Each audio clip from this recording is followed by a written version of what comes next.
They called her a thief and wanted her hanged, but when an Inuit trader stood up for her innocence, everything about justice and truth was forever changed.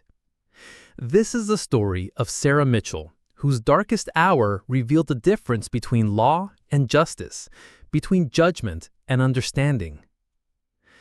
Sarah Mitchell knelt on the cold stone floor of the Halifax courthouse jail, her wrists raw from the iron shackles that bound her hands behind her back. Through the barred window of her cell, she could hear the angry voices of townspeople gathering in the square outside, their calls for justice growing louder as the morning progressed. They wanted her blood, wanted to see her swing from the gallows for a crime she had never committed. And Sarah knew that their desire for vengeance would likely be satisfied before another sunset. The charges against her were serious: theft of gold jewelry worth more than 50 pounds from the home of Halifax's most prominent merchant family, the Weatherbys. In 1883, such a sum represented more than most working people earned in 2 years, making it a capital offense that carried the death penalty. The evidence seemed overwhelming. The jewelry had been found hidden in Sarah's small boarding house room. Her fingerprints were on the items, and she had been the last person known to have access to the Weatherby house before the theft was discovered. But Sarah knew with absolute certainty that she was innocent, even though she couldn't explain how the stolen goods had come to be in her possession. As a seamstress who did mending and alterations for wealthy Halifax families, she had indeed been working in the Weatherby house on the day in question, repairing damaged curtains in the drawing room where the jewelry was normally kept. But she had never touched the valuables, had never even looked at them closely enough to remember exactly what pieces were missing. The magistrate who had presided over her brief trial 3 days earlier had shown no interest in her protestations of innocence. Judge Cornelius Blackwood was known throughout Nova Scotia for his harsh sentences and his belief that swift, severe punishment was the best deterrent to crime. He had listened to the evidence with obvious impatience, dismissed Sarah's claims of innocence as the desperate lies of a caught criminal, and sentenced her to death by hanging. "The evidence is clear and convincing," he had declared from his high bench, his voice carrying the cold authority of someone accustomed to deciding matters of life and death. The defendant was found in possession of stolen property worth a considerable sum. Her poverty and her access to the victim's home provide both motive and opportunity. The court finds her guilty as charged and sentences her to hang by the neck until dead, sentenced to be carried out at dawn tomorrow. Sarah had tried to speak, to explain that someone else must have placed the jewelry in her room, that she had no memory of taking anything from the Weatherby house, but the judge had silenced her with a sharp rap of his gavel, declaring that the time for lies and excuses had passed. Now, as Sarah listened to the sounds of the gallows being constructed in the square outside her window, she struggled to understand how her life had come to this point.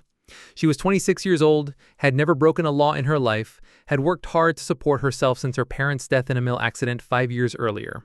She attended church regularly, paid her debts, and had never been accused of so much as taking an extra penny in change from a shopkeeper. Yet here she was, condemned to die for a crime she couldn't remember committing, surrounded by people who were convinced of her guilt despite her earnest denials. The few friends she had made in Halifax had turned away from her after her arrest, apparently believing that her guilt was proven by the mere fact of her prosecution. Her landlady had refused to see her, and even the minister from her church had declined to visit, claiming that unrepentant sinners were beyond spiritual comfort. Sarah had spent the long hours since her sentencing trying to piece together what might have happened. She remembered arriving at the Weatherby house early in the morning, being shown to the drawing room by the housekeeper, and spending several hours working on the damaged curtains. She remembered taking a break for lunch, which had been provided by the kitchen staff, and then returning to finish her work in the early afternoon. But there was a strange gap in her memory surrounding the lunch break, a period of perhaps an hour when her recollections were hazy and uncertain. She remembered feeling unusually drowsy after eating, remembered sitting down to rest for what she thought would be a few minutes, and then waking up confused and disoriented with the uncomfortable feeling that time had passed without her awareness. At the time, she had attributed the episode to fatigue and the warm, stuffy air of the drawing room. But now, facing execution for a crime she couldn't remember committing, Sarah wondered if something more sinister had occurred during that lost hour. Had someone drugged her food? Had she been unconscious while the real thief planted evidence in her belongings? The possibility seemed far-fetched, but it was the only explanation that made sense of her current situation. The sound of heavy footsteps in the corridor outside her cell interrupted Sarah's desperate theorizing. She looked up to see Sheriff Morrison approaching, his face grim with the unpleasant duty he was required to perform. "Time for your last meal, Sarah," he said gruffly, unlocking her cell door. "Preacher's here too if you want to make peace with your maker." Sarah shook her head wearily. "I've told you, Sheriff, I'm innocent of this crime. I don't need to make peace with God because I haven't wronged him." Morrison's expression softened slightly. He had known Sarah for the 3 years she had lived in Halifax, had always found her to be honest and hardworking, and he seemed genuinely troubled by his role in her execution. But he was also a man who believed in following orders and respecting the decisions of his superiors. "That's not for me to decide, Sarah," he said quietly. "The court has spoken, and it's my job to carry out their sentence. But if you want to tell me what really happened, if you want to clear your conscience before—" "I've told you what really happened," Sarah interrupted. "I worked on the curtains, I ate lunch, I finished the work, and I went home. I never touched the jewelry, never even thought about taking it. Someone else put those things in my room, but I don't know who or why." Morrison sighed and gestured for her to follow him toward the visiting area where her last meal was waiting. As they walked through the corridor, Sarah could hear the continuing sounds of construction from the square outside, the hammering and sawing that would soon produce the instrument of her death. But as they reached the visiting room, Sarah was surprised to see an unexpected figure waiting for her. A man she had never seen before sat at the rough wooden table where condemned prisoners typically ate their final meals. He was tall and powerfully built, with dark skin and weathered features that spoke of a life spent in harsh climates. His clothing was unusual. Furs and leather worked with intricate patterns that suggested craftsmanship from a culture far removed from Halifax's British colonial environment. "Who are you?" Sarah asked, taking the seat across from the stranger. "I am Qimmiq," the man replied in accented but clear English. "I am a trader from the Northern Territories, and I have come to speak with you about the charges against you." Sheriff Morrison looked suspicious. "Nobody told me about any visitors for the prisoner." "I spoke with Judge Blackwood this morning," Qimmiq said calmly. "He granted permission for me to speak with her before the execution, as I have information that may be relevant to the case." Morrison frowned, but didn't challenge the statement. Judge Blackwood was not a man whose decisions were questioned lightly even by law enforcement officials. "What kind of information?" Sarah asked, feeling a flicker of hope despite her desperate circumstances. Qimmiq studied her face carefully before answering. "Information about the real thief and about why you were chosen to take the blame for their crime. What would you do if you were hours away from execution for a crime you didn't commit, and a stranger appeared claiming to have evidence of your innocence?" Sarah felt her heart racing as she processed Qimmiq's words. "You know who really stole the jewelry?" "I have strong suspicions," Qimmiq replied. "But more importantly, I know that you were innocent of this crime. I was in Halifax on the day of the theft, conducting business with various merchants, including Mr. Weatherby. I saw you working in his house, and I observed your behavior carefully, because I was impressed by your skill and professionalism." "You saw me there?" "I saw you arrive early in the morning, saw you working diligently on your assigned task, saw you take your lunch break, and saw you complete your work in a manner that showed great care and attention to detail. At no time did you behave in a manner consistent with someone planning or committing a theft." Sheriff Morrison leaned forward with interest. "If you're so sure she's innocent, why didn't you speak up during the trial?" "I was not in Halifax during the trial," Qimmiq explained. "I left town the day after the theft to continue my trading journey north. I only learned of these charges and the upcoming execution when I returned to Halifax yesterday evening." "But you said you have suspicions about the real thief?" Sarah pressed. "Who do you think did it?" Qimmiq's expression grew troubled.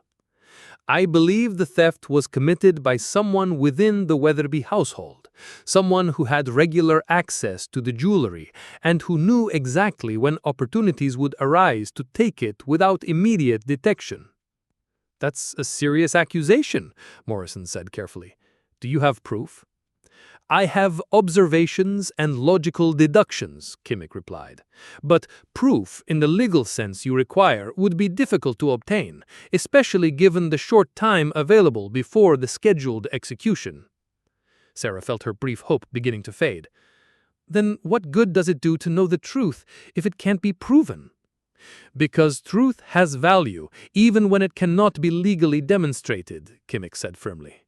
"And because I believe that a grave injustice is about to be committed, and I cannot stand by and allow it to happen without at least attempting to prevent it." The conversation that followed was the most important of Sarah's life. Qimmiq described in detail what he had observed during his time in the Weatherby house, painting a picture of a household where servants moved freely through private areas, where valuable items were left unguarded for hours at a time, where the comings and goings of visitors like Sarah were carefully noted by staff members who might have opportunity and motive for theft. "I noticed particularly the behavior of the housekeeper, Mrs. Abernathy," Qimmiq said. "She seemed unusually nervous around me, and she made several comments about the need to supplement her income due to family financial difficulties. She also showed detailed knowledge of the jewelry collection that seemed excessive for someone in her position." "Mrs. Abernathy has worked for the Weatherbys for 15 years, Morrison protested. "She's been completely trustworthy all that time." "Which would make her the perfect person to commit such a theft," Qimmiq pointed out. "Who would suspect someone with such a long record of reliability? And who would be better positioned to frame an outside worker for the crime?" Sarah's mind raced as she considered the implications. Mrs. Abernathy had been the one to serve her lunch, had been the one to suggest she rest for a few minutes after eating, had been the one to discover the theft several hours after Sarah had left the house. If the housekeeper had drugged Sarah's food and planted the jewelry in her room, it would explain the gap in her memory and the seemingly impossible evidence against her. "Even if that's true," Sarah said desperately, "how can we prove it? The execution is scheduled for dawn, and I doubt Mrs. Abernathy is going to confess just because you have suspicions about her." Qimmiq leaned forward across the table, his dark eyes intense with determination. "We cannot prove it through legal channels in the time available, but there is another option." "What option?" Morrison asked, his voice cautious. "I can take responsibility for Sarah's custody and remove her from Halifax's jurisdiction. As a representative of sovereign Northern Territories, I have certain legal rights that might allow for such an arrangement." Morrison's face flushed with alarm. "You're talking about helping a condemned prisoner escape. That's a serious crime in itself." "I'm talking about preventing a judicial murder," Qimmiq corrected, "and I'm willing to accept the consequences of that choice." Sarah stared at Qimmiq in amazement. "Why would you risk so much for someone you barely know?" "Because in my culture, we understand that justice is not the same thing as law. Laws are made by people and can be wrong. Justice comes from something deeper, something that requires us to protect the innocent, even when doing so is difficult or dangerous." The proposal hung in the air between them like a challenge to everything Sarah had been taught about proper behavior and respect for authority. She had lived her entire life as a law-abiding citizen, had never even considered breaking rules, let alone escaping from legal custody. The idea of fleeing with a stranger into the northern wilderness was terrifying in ways that even execution seemed preferable to. But as Sarah looked into Qimmiq's eyes, she saw something that had been absent from every other face she had encountered since her arrest: genuine belief in her innocence. This man who owed her nothing and who barely knew her was willing to risk his own freedom to save her from an unjust death. The gesture was so unexpected and so generous that it left her speechless. "I need time to think," Sarah said finally. "Time is what we don't have," Qimmiq pointed out gently. "The execution is scheduled for dawn, and if we're going to act, it must be tonight." Morrison had been listening to the conversation with growing unease. As a law enforcement officer, he was obligated to prevent any escape attempt and to arrest anyone who aided a condemned prisoner. But as a human being who had come to doubt Sarah's guilt, he was torn between his duty and his conscience. "I can't be part of this," Morrison said finally, "but I also can't say I'll be watching the prisoner cell as carefully as I usually do tonight. A man my age needs his rest, and sometimes duty guards fall asleep at inconvenient times." The words were carefully chosen to provide plausible deniability while making it clear that Morrison would not actively prevent an escape attempt. It was as much help as he could provide without explicitly breaking his oath of office. Can you imagine having to choose between certain death for a crime you didn't commit, or fleeing into the wilderness with a stranger who might be your only hope for survival and justice? "If I go with you," Sarah asked Qimmiq, "what happens next? Where would we go? How would we live?" "We would travel north to my homeland, where different laws apply, and where you would be safe from Halifax's jurisdiction," Qimmiq explained. "It would not be an easy life, but it would be a free life, and it would give you the opportunity to prove your innocence in your own time, rather than dying for a crime you didn't commit." Sarah closed her eyes and tried to imagine the choice before her. She could remain in Halifax and face execution at dawn, maintaining her principles about law and order, even as those same principles destroyed her. Or she could flee with Qimmiq into an unknown world, abandoning everything she had ever known for the chance to build a new life, based on truth rather than false accusations. "What do you want in return?" Sarah asked, opening her eyes to study Qimmiq's face. "Why are you willing to do this for me?" "I want nothing except the satisfaction of knowing that justice has been served," Qimmiq replied simply. "In my culture, we believe that those who have strength have responsibility to protect those who are weak. You are facing powers greater than any individual can resist alone. I have the ability to help you resist them." The sincerity in his voice was unmistakable, and Sarah realized that she was being offered something she had never expected to receive: unconditional help from someone who expected nothing in return.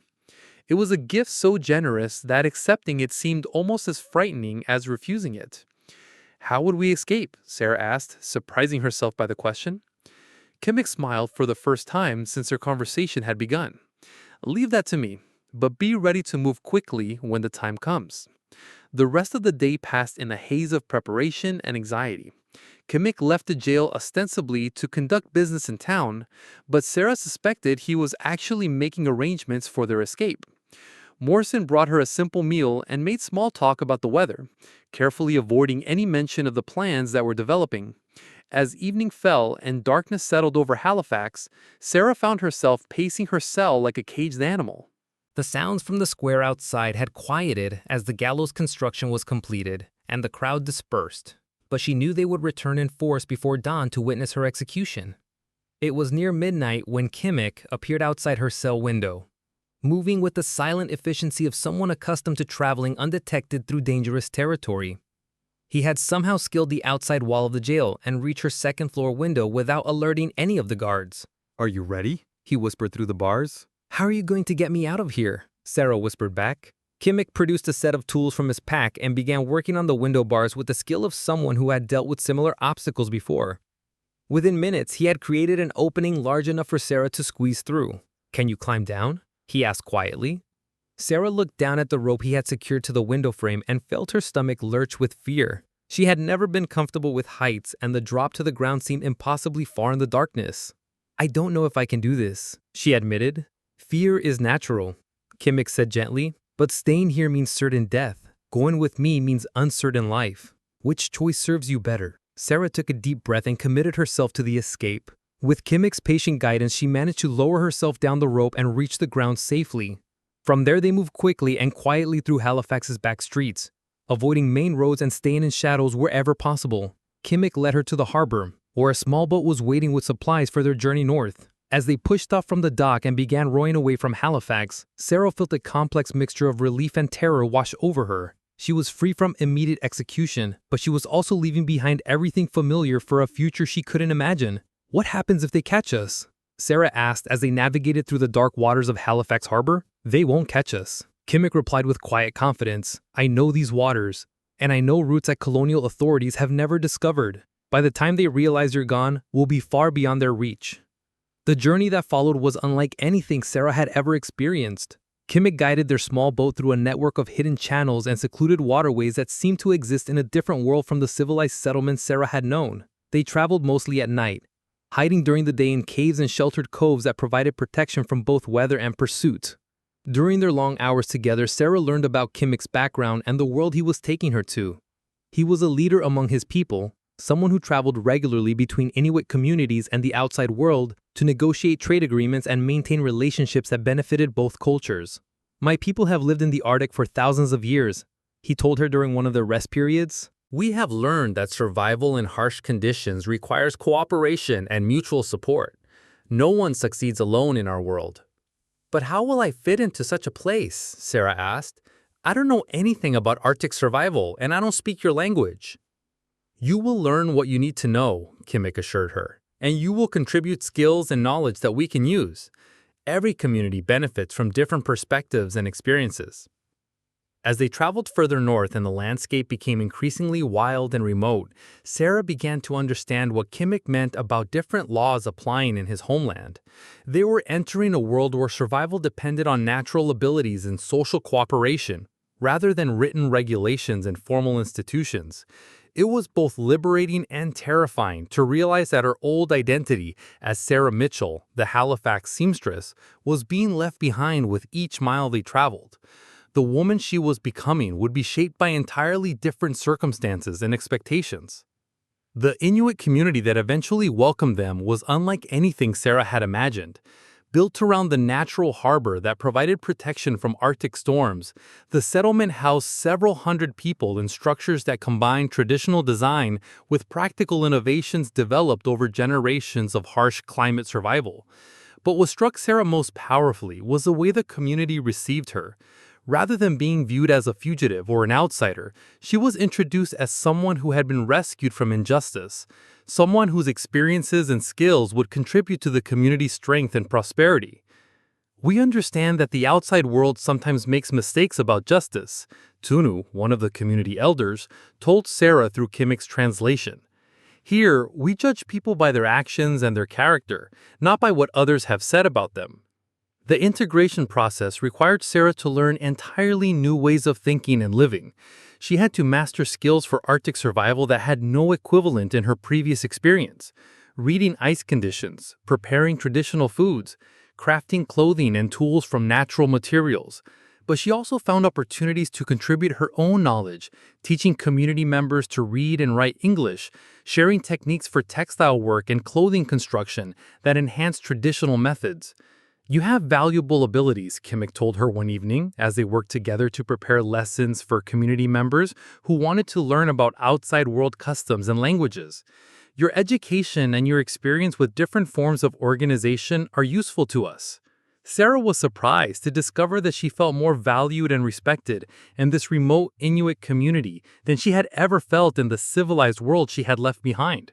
Her contributions were appreciated, her opinions were sought, and her past was viewed as a source of strength rather than shame. But perhaps most importantly, she was developing a relationship with Qimmiq that was based on genuine equality and mutual respect. The man who had risked everything to save her from an unjust execution was revealing himself to be someone whose values and character matched his dramatic gesture of rescue. "Why did you really help me?" Sarah asked him one day as they worked together to repair hunting equipment. The truth, not just the explanation about justice and protection. Qimmiq paused in his work and looked at her seriously. "Because I saw something in your eyes that day in the jail, a strength and dignity that convinced me you were innocent, regardless of what the evidence might suggest. And because I believe that people who are willing to face death rather than admit to crimes they didn't commit are exactly the kind of people the world needs more of." The conversation marked a turning point in their relationship, acknowledging the deeper connection that had been growing between them since their first meeting. Sarah realized that her feelings for Qimmiq went far beyond gratitude for his rescue. She was falling in love with the man whose courage and principles had saved not just her life, but her sense of herself as a person of worth and dignity. The formal ceremony that united them according to Inuit customs took place during the spring celebration that marked the return of longer days and milder weather. Sarah wore traditional clothing that the community women had made for her, and she spoke her vows in the Inuktitut she had been learning since her arrival. "I promise to be your partner in all things," she said, following the traditional words that Tunu had taught her. "I promise to share your challenges and your successes, to contribute my strength to our community, to honor both my heritage and the new life I have chosen." As she spoke the words, Sarah realized that she meant them more deeply than she had ever meant any promise in her life. The woman who had been falsely accused and nearly executed had discovered not just safety but purpose, not just survival but love. The years that followed brought both challenges and rewards that Sarah could never have anticipated during her dark night in the Halifax jail. She and Qimmiq built a life together that honored both their different backgrounds while creating something entirely new, a partnership that demonstrated the possibility of love based on choice rather than convenience, justice rather than law, truth rather than appearance. Their children grew up understanding multiple cultures and languages, equally comfortable with Inuit traditions and the broader world that Sarah's background opened to them. They learned that strength came from integrity rather than force, that justice was more important than law, and that the most valuable relationships were those freely chosen rather than legally imposed. The community prospered under their shared leadership, becoming known throughout the Arctic as a place where different perspectives were valued, and where individuals were judged by their character rather than their past circumstances. Traders, government officials, and other leaders sought out their counsel, recognizing that Sarah and Qimmiq had developed innovative approaches to bridging different worlds and resolving conflicts. But perhaps most importantly, Sarah's story became part of the community's oral tradition, told and retold to illustrate important lessons about the difference between justice and the law, between truth and evidence, between appearance and reality.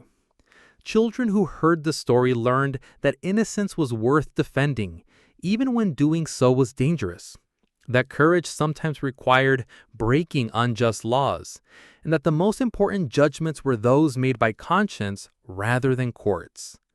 Years later, when traders brought news that Mrs. Abernathy had been caught stealing from another Halifax family and had confessed to framing Sarah for the Weatherby theft, Sarah felt vindication but no satisfaction. The housekeeper's confession came too late to undo the damage to Sarah's old life, but it confirmed what Qimmiq had recognized from the beginning, that truth and justice were not always the same as law and evidence. The news had arrived through a complex network of traders and travelers who carried information between the Arctic communities and the outside world. A merchant from Montreal had heard the story from a Halifax businessman who had learned about Mrs. Abernathy's confession during a dinner party conversation. The housekeeper had apparently been caught red-handed stealing silver from the Pemberton family, and under pressure from magistrates, she had confessed not only to that crime, but to several others, including the framing of Sarah Mitchell years earlier. "She drugged your food with laudanum," Qimmiq told Sarah, as he shared the details that had reached them. "Then she took the jewelry from the collection while you were unconscious and planted it in your room that same evening. She even bribed one of the constables to delay the search of your belongings until the next day, giving her time to ensure the evidence would be found." Sarah listened to the account with a mixture of relief and sadness. The vindication was complete. Her innocence had been proven beyond any doubt, and the methods used to frame her were exactly what she and Qimmiq had suspected. But the confirmation came too late to help the frightened young woman who had faced execution years earlier, and too late to restore the life she had lost. Judge Blackwood refused to issue any official acknowledgement of the error, the trader had reported. He claimed that since the accused was no longer available for retrial, and since she had escaped legal custody, there was no point in reopening a closed case. The judge's response was typical of the colonial legal system's unwillingness to admit mistakes, but Sarah found that she cared less about official vindication than she once would have. The life she had built in the Arctic had taught her that true justice came from living with integrity rather than from legal pronouncements, from being valued by people who knew her character rather than from clearing her name with authorities who had never bothered to seek the truth. But the news did prompt Sarah to reflect on the extraordinary journey that had brought her from a Halifax jail cell to her current position as a respected leader in an Arctic community. The transformation had been so complete that she sometimes felt like she was remembering someone else's life when she thought about her time as a seamstress in Nova Scotia. The woman who had been Sarah Mitchell had been defined by her limitations, her modest income, her lack of social connections, her vulnerability to false accusations. The woman she had become was defined by her contributions, her innovative approaches to education and cultural preservation, her skills in negotiating between different communities, her role in developing new methods for integrating traditional knowledge with outside innovations. The evolution had not been without its difficult periods and painful adjustments. During her first winter in the Arctic, Sarah had struggled with homesickness so severe that she had considered asking Qimmiq to help her return to Nova Scotia, even knowing that doing so would likely mean facing the legal consequences of her escape. The cold, the unfamiliar food, the language barriers, and the social customs that seemed incomprehensible had all combined to make her feel like an outsider who would never truly belong. It was during this dark period that Apud, one of the community's elder women, had taken Sarah under her wing and helped her understand that integration was a gradual process that couldn't be rushed or forced. Apud had lost her own daughter years earlier and had been looking for someone to mentor and guide, while Sarah had been desperately in need of a maternal figure who could help her navigate her new world. Every person who joins our community brings something valuable, Apud had told Sarah during one of their long conversations about adaptation and belonging. But they also have to learn how to share what they have in ways that serve everyone. This takes time and patience from both sides. The wisdom of Apud's approach had become clear as Sarah gradually found ways to contribute her skills while adapting them to Arctic conditions and community needs. Her sewing abilities, for example, had been enhanced by learning traditional techniques for working with animal hides and furs, creating hybrid approaches that produced clothing that was both functional and beautiful. Her literacy skills had proved invaluable in helping community members understand government policies and trade agreements that affected their lives. But she had also learned to appreciate the oral tradition that preserved important cultural knowledge without relying on written records. The combination of written and oral approaches had made her an effective teacher and cultural interpreter. But perhaps most importantly, Sarah had learned to see herself as someone with inherent worth rather than someone whose value depended on external validation. The constant fear and insecurity that had characterized her life in Halifax had been replaced by a quiet confidence that came from knowing she was valued for who she was rather than what she could prove about herself. This transformation had been essential to developing her relationship with Qimmiq, which had evolved from gratitude-based dependence to genuine partnership based on mutual respect and shared goals. Sarah had initially worried that her feelings for Qimmiq were clouded by her gratitude for his rescue, but time had proven that their connection was based on compatibility and genuine affection rather than obligation or circumstance. Their courtship had been conducted according to Inuit customs that were both more formal and more egalitarian than the marriage practices Sarah had known in Nova Scotia. Rather than being a transaction between families or an economic arrangement, their union was seen as a partnership that would strengthen both individuals and their community. The ceremony itself had been a community-wide celebration that lasted for several days and included rituals that honored both Sarah's Scottish heritage and Qimmiq's Inuit traditions. Sarah had been moved to tears by the way community members had researched Scottish customs and incorporated elements that made her feel connected to her ancestral culture while embracing her new identity. "We are not asking you to forget who you were," Tunu had explained during the marriage preparations. "We are asking you to become who you are meant to be, using all the wisdom and experience you bring from your previous life." The marriage had indeed proved to be a true partnership, with both Sarah and Qimmiq contributing their unique strengths to their shared responsibilities as community leaders.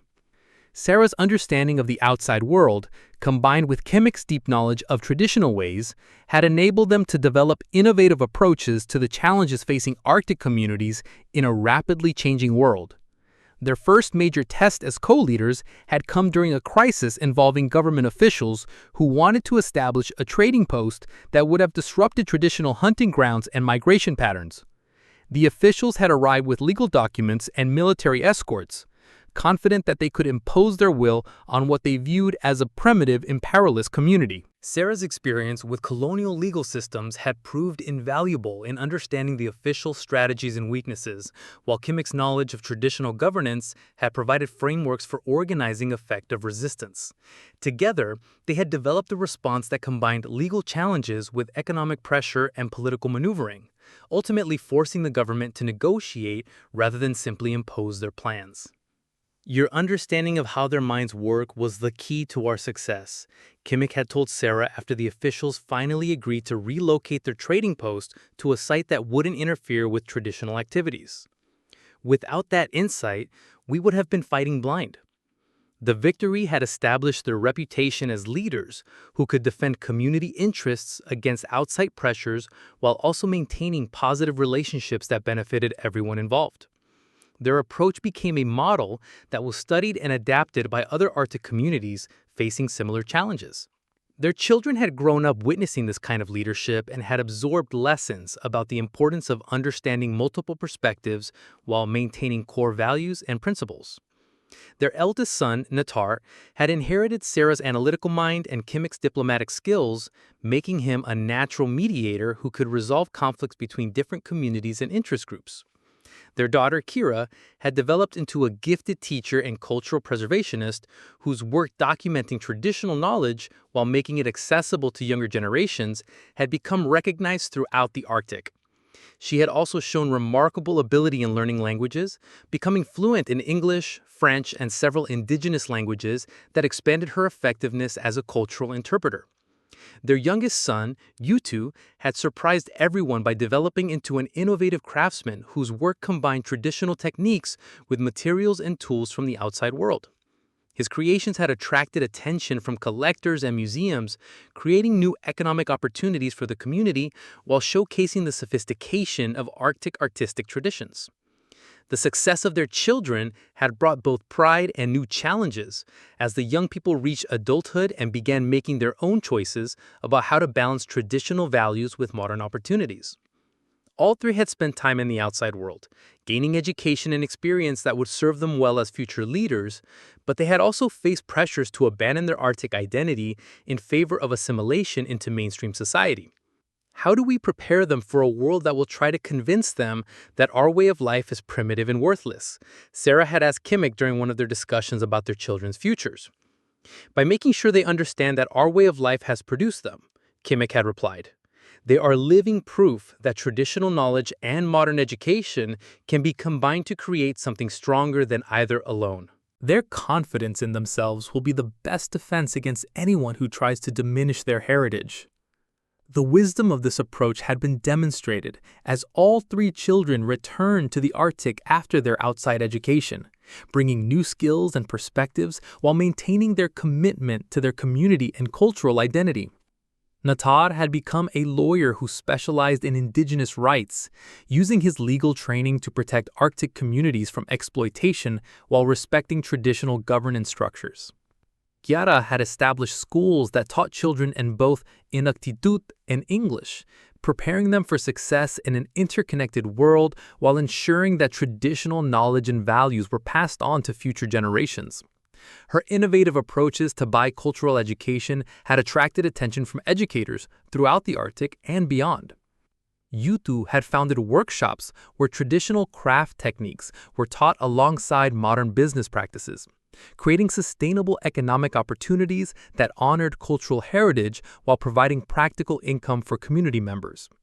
His work had helped demonstrate that traditional knowledge could be economically viable in the modern world. The grandchildren who began arriving as the years passed represented yet another evolution in the family's complex cultural legacy. These children grew up even more multicultural than their parents, with access to global communication technologies and educational opportunities that previous generations could never have imagined. But they also grew up with strong connections to their Arctic home and traditional values, thanks to the foundation that Sarah and Qimmiq had established and their children had continued to develop. The grandchildren learned traditional survival skills alongside computer programming, traditional stories alongside world literature, traditional ceremonies alongside global citizenship responsibilities. They're growing up in a different world than we did, Sarah observed as she watched her granddaughter demonstrate her ability to navigate using both traditional landmarks and GPS technology. But there still are people, still connected to the land and the ancestors in ways that matter. The comment reflected the peace Sarah had made with the constant changes that characterize life in the modern Arctic. Rather than seeing change as inherently threatening to traditional culture, she had learned to evaluate changes based on whether they served positive purposes and strengthened community bonds. As Sarah entered her 70s, she often reflected on the extraordinary distance she had traveled, not just geographically from Halifax to the Arctic, but personally. From victim to leader, from accused criminal to respected elder, from someone whose life was defined by others' judgments, to someone whose voice carried weight in important decisions. The vindication that had finally come through Mrs. Abernathy's confession felt almost irrelevant compared to the vindication she had found through building a meaningful life based on truth and service rather than legal pronouncements and social approval. The woman who had nearly been executed for a crime she didn't commit had lived to prove that the most important justice was that which came from living with integrity and courage. "Do you ever wonder what would have happened if I hadn't escaped that night?" Sarah asked Qimmiq during one of their evening conversations about their shared history. "I try not to think about such things," Qimmiq replied. "But I believe that someone with your strength and character would have found a way to prove their innocence eventually, even if it had taken longer and cost more. Or I might have died on the gallows and Mrs. Abernathy would never have been caught," Sarah pointed out.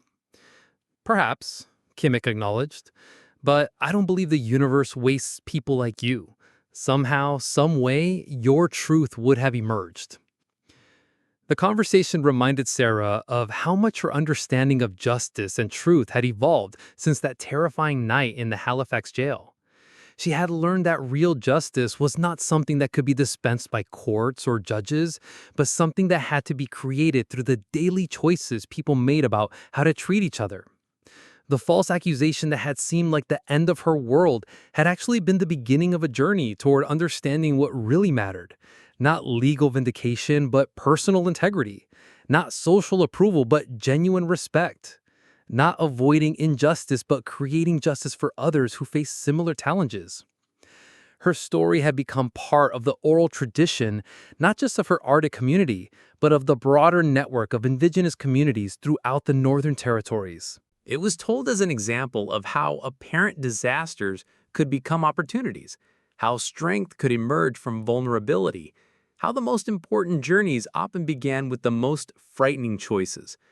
But perhaps the most important lesson of Sarah's story was that truth and justice were not abstractions to be debated in courtrooms, but living realities that had to be embodied in daily life through courage, compassion, and the willingness to stand up for what was right, even when doing so was dangerous or difficult.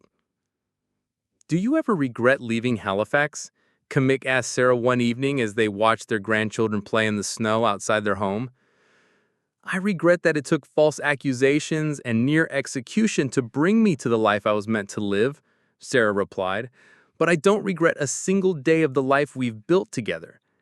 The answer reflected the profound transformation that had occurred since that desperate night when a stranger had appeared in her jail cell and offered her an impossible choice between certain death and uncertain freedom. Sarah Mitchell had been called a thief and threatened with hanging, but when an Inuit trader stood up for her innocence, everything about justice and truth had indeed been forever changed. Her false accusation had become the foundation for a true understanding of what it meant to be valued, respected, and loved for who she really was, rather than what others assumed her to be. The woman who had nearly died for someone else's crime had lived to prove that the most important truths were those that could be seen with the heart rather than proven in court, that the strongest bonds were those freely chosen rather than legally enforced, and that sometimes the most unjust experiences led to the most just outcomes.